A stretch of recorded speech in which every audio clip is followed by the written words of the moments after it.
1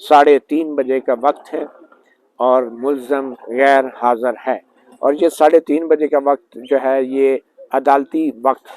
ختم ہو گیا، یعنی کہ، اور جج صاحب لکھ رہے ہیں کہ ملزم غیر حاضر ہے۔ پھر جج صاحب لکھتے ہیں کہ جو وکیل ہیں الیکشن کمیشن کے، سعد حسن، امجد پرویز، یہ دونوں موجود ہیں، اور پھر جو ہے ملزم عمران خان کی طرف سے خواجہ حارث، بیرسٹر گوہر رحمان اور ایڈوکیٹ شیر افضل خان مروت اور انتظار حسین پنجھوٹا جو ہیں یہ عمران خان کی طرف سے موجود ہیں۔ جج صاحب کہتے ہیں کہ آغاز میں ہی ملزم کے وکلا نے یہ بیان دیا کہ جو ملزم ہے وہ لاہور سے چل پڑے ہیں اسلام آباد کے لیے تاکہ وہ اس عدالت میں پیش ہو سکے اور ٹرائل کا سامنا کر سکے، مگر اس موقع پہ یعنی کہ 3:30 بجے کا ٹائم جو بتایا جا رہا ہے، اس موقع پہ جو ملزم ہیں وہ اسلام آباد کے لیے نکل چکے ہیں، اور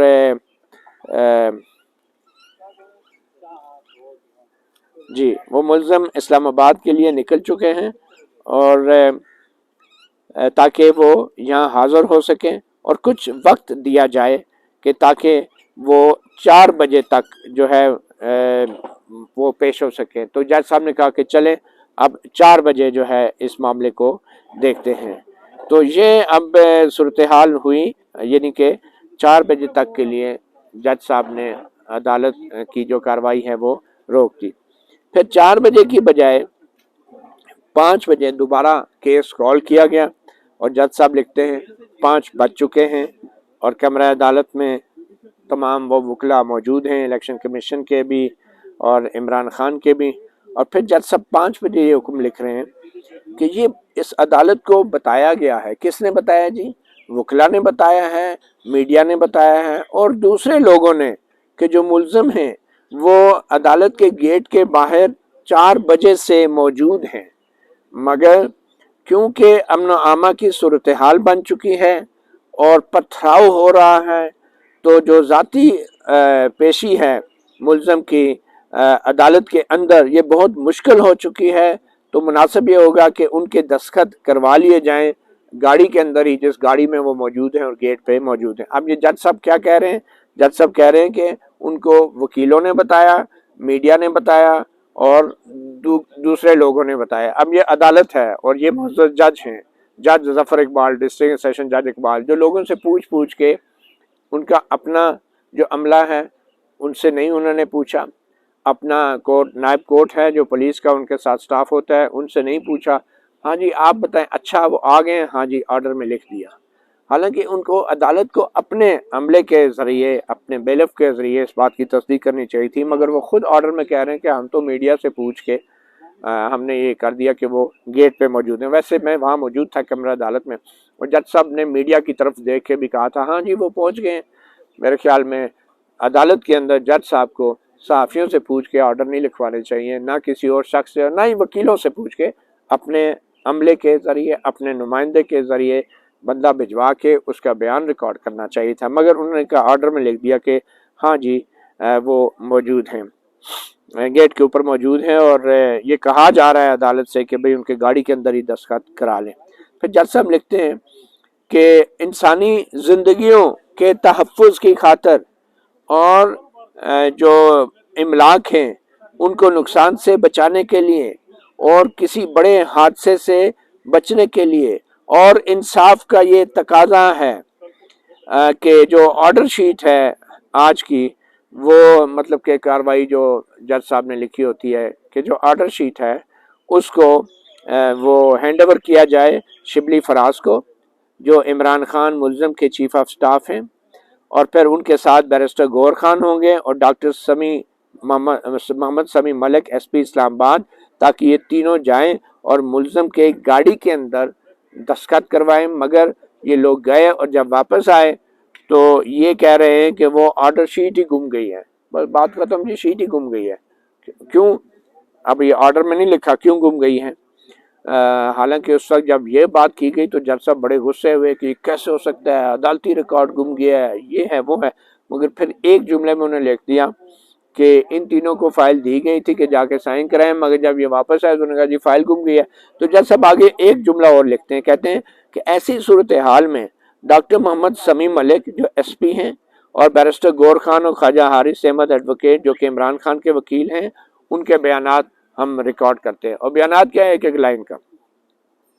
اب یہ جو بیانات تھے یہ اس لیے تھے کہ بھئی یہ ایک قسم کی تحقیق ہونی چاہیے کہ عدالتی فائل کیسے گم گئی ہے، اور ایس پی لیول کا بندہ ساتھ بھیجا گیا تھا، اور ملزم کے 3 وکیل تھے،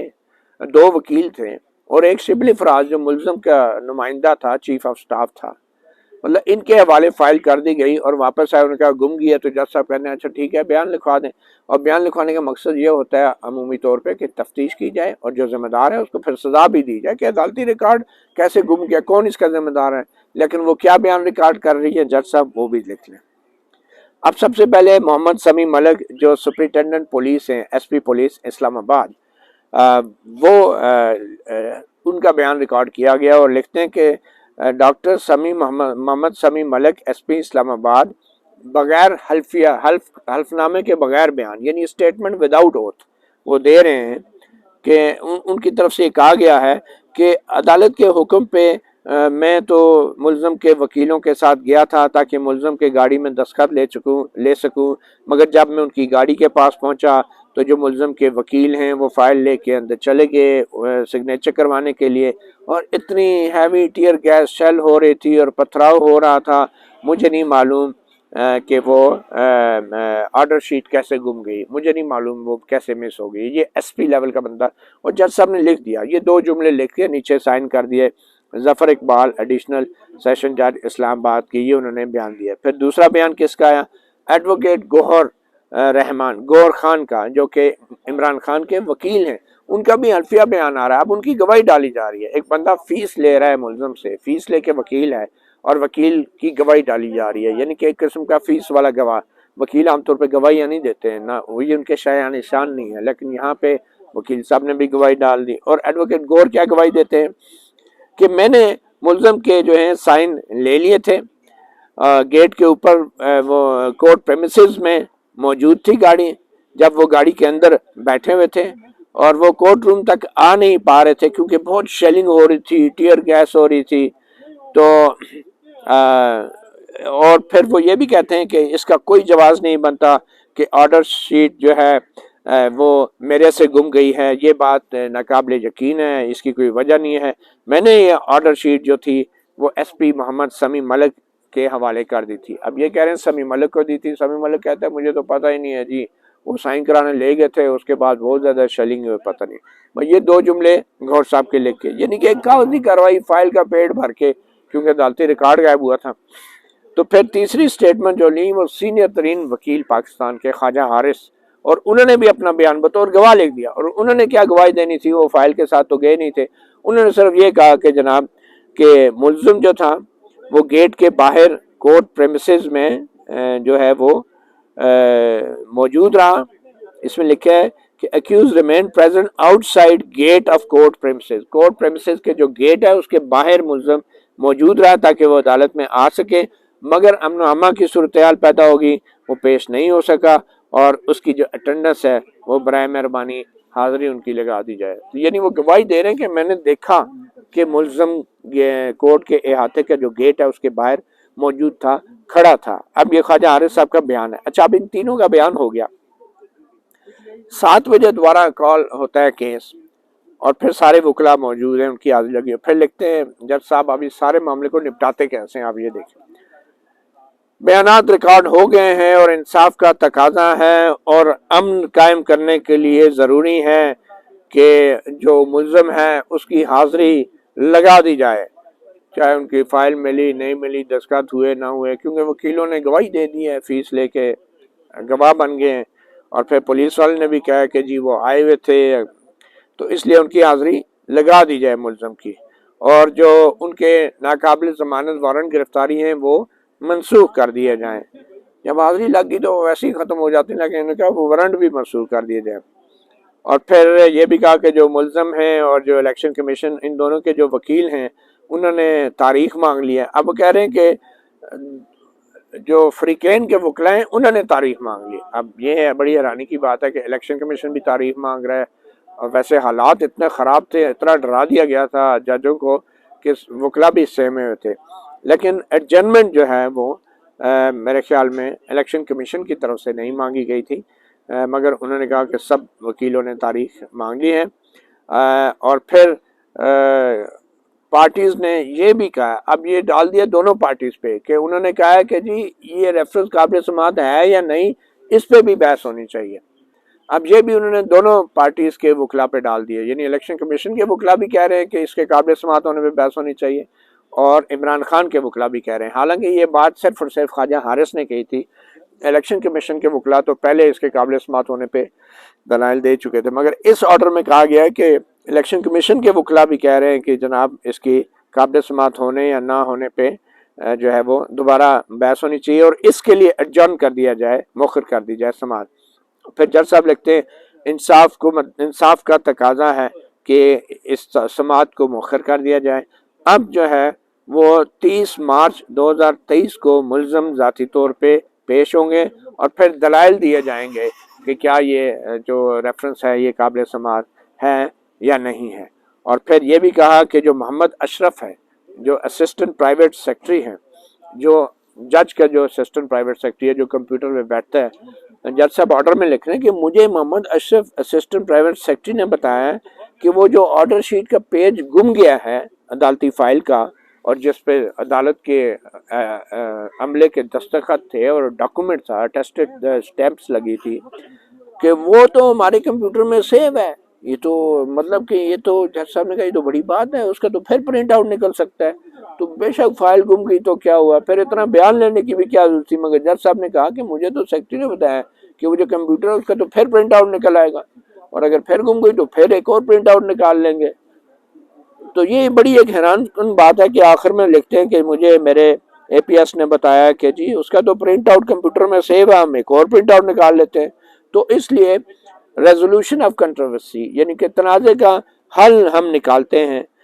کہ جو مسنگ آرڈر شیٹ ہے اس کو دوبارہ سے پرنٹ آؤٹ لے لیتے ہیں، دوبارہ سے ریکنسٹرکٹ کر لیتے ہیں. تو مجھے تو بڑا آسان حل ہے، تو پہلے پھر بیان لینے کی کیا ضرورت تھی، ویسے ہی ریکنسٹرکٹ کر لیتے. مطلب کسی پہ کوئی ذمہ داری نہیں کہ عدالت کے جج کے ہاتھوں سے ایک فائل دی گئی پولیس کے ایس پی لیول کے بندے کو، ملزم کے سینئر وکلا کو، اور وہ واپس آ کہتے ہیں وہ گم گئی ہے، اور جج کہتا ہے اچھا ایک اور نکال لو.